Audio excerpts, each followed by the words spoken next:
When Eilat Mazar realized she had discovered an ancient structure near Jerusalem, she turned to the Bible to help explain what she found, learning that this new discovery could support biblical accounts of King David and his son Solomon. For decades, scholars argued that the tomb of King Solomon, rumored to contain a portion of his vast wealth, did not exist, as nobody who claimed to know its location had ever succeeded in finding it. King Solomon remains an intriguing historical figure because the Bible ascribes to him control over an extensive realm, yet many scholars question the truth of these claims. This skepticism persisted until a team of Israeli archaeologists from the Hebrew University of Jerusalem, in a twist of fate, set out to locate the lost temple of King David, but instead stumbled upon what might be the last resting place of his son, King Solomon. This unexpected find, with its contents and location, could potentially overturn previous beliefs about Solomon's tomb. Archaeologist Eilat Mazar, leading the excavation, and her team uncovered Solomon's tomb in the city of David, reigniting historical interest in Solomon's reign. However, Mazar's significant archaeological journey began years earlier in 1986, when she discovered a monumental gatehouse near the Ale area. Although initially dated to the 9th century BC, she withheld any claim connecting it to King Solomon, lacking sufficient evidence at that time. In 2009, Mazar resumed excavations and, with further evidence, redated the gatehouse to the 10th century BC, the era traditionally attributed to Solomon's rule. Mazar, a highly regarded scientist known for her commitment to letting the stones speak, blended scientific rigor with biblical insight in a field where science and religion are often seen in opposition. Her team's findings included over 30 bulli, one of which was especially notable, indicating a link to high-ranking officials and demonstrating connections to Jerusalem's royal lineage. Notably, her team wasn't even looking for Solomon's tomb initially. They had been excavating Jerusalem's oldest areas in search of King David's palace when they unearthed a large ancient wall, possibly a remnant of an expansive palace or temple dating back to Solomon's time. Radiocarbon dating placed this structure in the 10th century BC, aligning with the era of Solomon's rule. Additional discoveries near the gatehouse, including ancient jars with Hebrew inscriptions, provided further evidence linking the site to Solomon. Despite a lack of royal tomb discoveries in the city of David, Mazar's find held groundbreaking potential, sparking renewed interest in theories about hidden chambers beneath the Temple Mount, a site revered by Jews, Christians, and Muslims alike. However, archaeological investigations on the Temple Mount are restricted by the Waqf, the CIS Islamic Authority, making exploration for Solomon's tomb challenging. Stories hinting at hidden chambers containing royal burials continue to fuel theories about Solomon's final resting place near his fabled temple. For everyone interested in history and religion, this isn't the only theory that has existed about the location of Solomon's tomb. What other theories have emerged over time? Keep watching to find out. One significant location is Zadok's Cave, also known as Solomon's Quarries, a 5-acre underground limestone quarry under the Muslim quarter of the Old City of Jerusalem, spanning 5 city blocks and carved over thousands of years. It is believed to have provided the stone for King Solomon's first temple and is the largest quarry in Jerusalem. The strong, rain-resistant Malek limestone was well-suited for royal buildings. The cave has a rich history, with legends of King Zedekiah hiding there from Babylonian soldiers and associations with the Freemasons, although these are mostly speculative. The cave is now open to the public with guided tours, though some areas remain closed for safety or ongoing excavation. Another speculated site is Zion's Cave. This vast underground limestone cavern has historical links to King Solomon, and local lore suggests it might contain hidden passages leading to his tomb. The cave's labyrinthine passages and mysterious air make it a compelling candidate for housing the long-lost burial site. Besides Zion's Cave, archaeologists have considered Hezekiah's Tunnel, part of Jerusalem's ancient water system, as another potential hiding place for Solomon's tomb. This tunnel, dug during King Hezekiah's reign to prepare for an Assyrian attack, connects the Gihon Spring with the Pool of Siloam.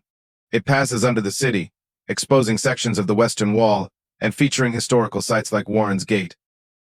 Other proposed locations for Solomon's tomb include Mount Zion, traditionally associated with the city of David.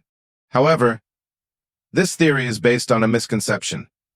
King David's actual burial site is in the southeastern area of Jerusalem's Old City, known as the City of David.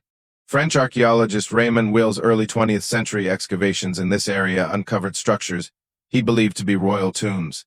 While Mount Zion is traditionally associated with King David's burial, it is now believed that David was buried in the City of David, south of the Temple Mount. Consequently, the notion of Solomon's tomb being on Mount Zion is widely regarded as inaccurate. Archaeologists and scientists aren't the only ones who have proposed theories about the location of Solomon's tomb.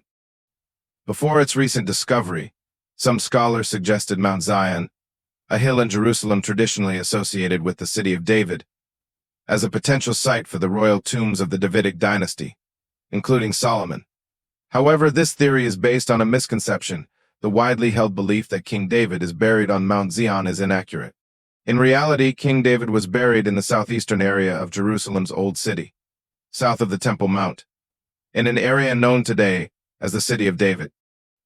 According to 1 Kings 2:10, the Bible states that King David died and was buried in the City of David. It further states that David ruled over Israel for 40 years. He also ruled over Hebron for 7 years and Jerusalem for 33 years. After that, Solomon ascended to his father David's throne and established his rule. Despite this, Zion appears in the Tanakh as a reference to ancient Jerusalem. During the Middle Ages, Byzantine pilgrims mistakenly identified the hill south of today's Old City's Armenian Quarter as part of ancient Jerusalem and named it Mount Zion. The city captured by David was actually on a lower hill to the south of the Temple Mount. This lower hill was the site of the Jebusite city, which became King David's capital, and constituted the whole of Jerusalem for over 200 years until it gradually expanded westward to include the area known today as Mount Zion. The erroneous notion that King David is buried on Mount Zion persisted for centuries. During the 2nd century CE, Jerusalem was razed. Jews were banished, and the knowledge of King David's tomb's actual location was lost. In the 19th century, diplomat and explorer Charles Clermont-Ganneau thought the winding path of Hezekiah's tunnel provided a significant clue. Clermont-Ganneau proposed that the tunnel's semicircular path toward its southern end was dug to avoid disturbing the burial grounds of the ancient Jerusalem kings that lay above. He directed excavations on Baron Rothschild's City of David property from 1913 to 1914. And again from 1923 to 1924. Although the area was significantly disturbed by later quarrying, Will discovered ancient walls, ritual pools, a cistern, a circular tower now thought to be a columbarium, and, most remarkably, 9 rock-cut features that he identified as tombs. Will interpreted the 3 most prominent tombs, labeled T1 and T3, as part of the royal necropolis of the Old Testament kings of ancient Jerusalem. After hearing these many theories, some believe Solomon's tomb was intentionally hidden to protect it from looters and invaders, a common practice for royal burials in ancient times. There are theories that Solomon's tomb could be in a less obvious location, possibly outside the traditional City of David area, due to political or religious reasons during later periods of turmoil. For instance, the Seal of Solomon, also known as the Ring of Solomon, is a legendary signet ring attributed to King Solomon in medieval mystical traditions. It is often depicted as a pentagram or hexagram, and is said to have given Solomon the power to command supernatural entities and speak with animals. The earliest references to Solomon's seal come from Jewish traditions, first mentioned by the 1st century Jewish historian Josephus. It is also referenced in the 3rd century Jewish magical text Sefer Harazim, and an ancient section of the tractate Gittin within the Babylonian Talmud. However, the Tomb of the Kings in Jerusalem is now finally open to the public.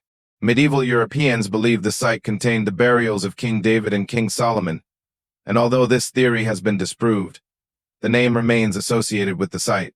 Originally constructed in the 1st century CE, the tombs were reused for many years afterward.